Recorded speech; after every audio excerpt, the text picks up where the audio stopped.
This is Neon Hearts Part 1 Sparks in the Rain. In Neo Tokyo 2147, the city never sleeps.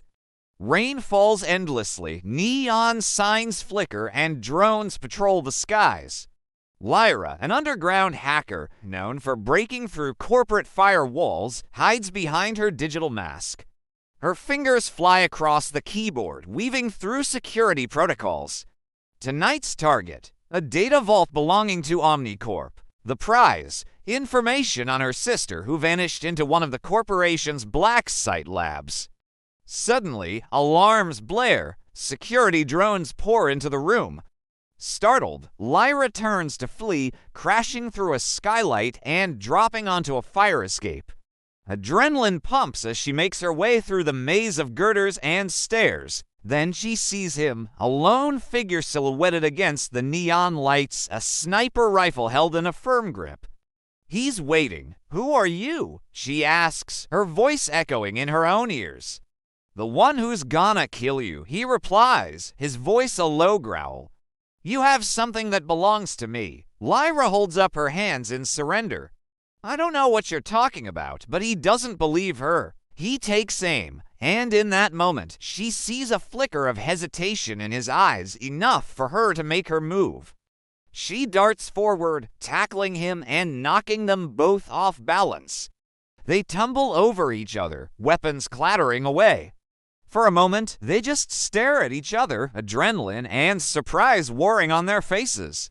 "Get up," he growls, lunging for his gun. Lyra scrambles back, her heart pounding. She knows she should run, but something keeps her rooted to the spot. Maybe it's the way the neon lights paint the city, or the rain washing away the grime, or maybe it's the intensity in his eyes.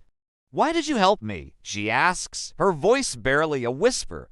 He looks at her for a long moment before answering. "Because you remind me of someone." And with that, he disappears into the labyrinth of the city, leaving Lyra shaken but unharmed.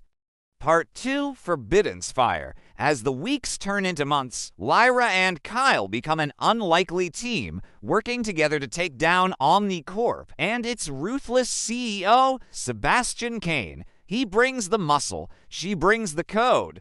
They spend their nights hidden in abandoned skyscrapers, the wind whistling through broken windows and rain cascading down shattered glass. The flickering screens of their devices illuminate their determined faces, their shoulders brushing as they strategize. Passion sparks between them amid the neon-lit rooftops. Stolen kisses between raids, the city itself seems to hold its breath as they share those moments, knowing they're being watched through omnipresent cameras and scanners. But there's a tension beneath their passion, a knowledge that their time together is borrowed and could be taken away in an instant.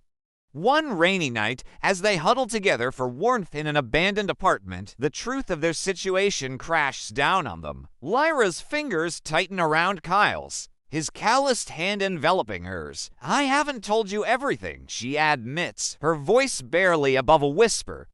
"My sister, she's still out there somewhere.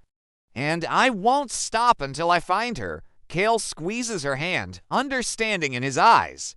"Then we'll find her together." But even as they vow to stay together, both harbor secrets. Lyra's past is a tangled web of cybercrime and corporate espionage, and Kael is still implanted with a chip that feeds his every move back to his old masters.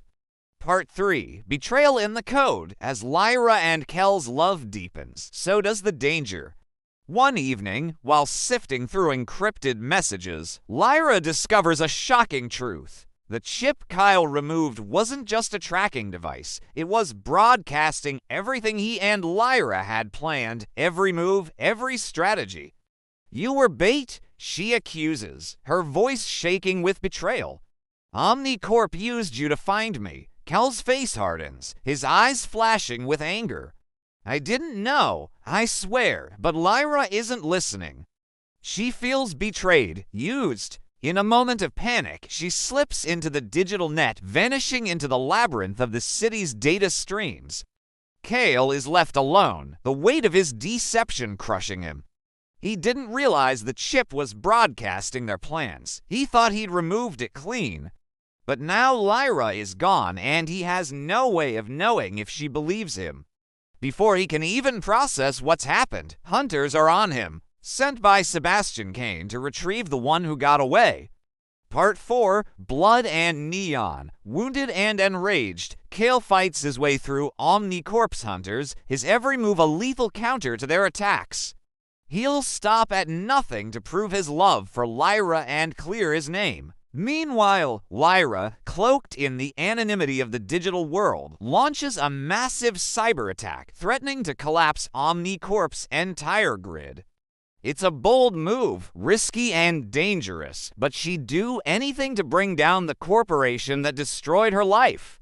As the city descends into chaos, Celine's forces close in on Kael, determined to capture him and use him to lure out the hacker, but Kael isn't alone. He may have been betrayed once, but he'll be damned if he lets history repeat itself. Part 5, Beyond the Neon. Escaping into the night, Kael and Lyra watch as Omnicorp's tower burns, a beacon of rebellion against the dying light of day. They're battered and bruised, but together they've taken down Sebastian Cain and exposed his empire of corruption. As the city slowly comes back online, Kael leans against her, his voice hoarse but sincere. "You lit up my darkness, Lyra. Don't ever let it go out." She smiles faintly, the neon lights of the city reflecting in her eyes. "We'll burn brighter than their whole city." Together, hand in hand, they vanish into the neon-drenched streets, hunted but unstoppable, two hearts against an empire.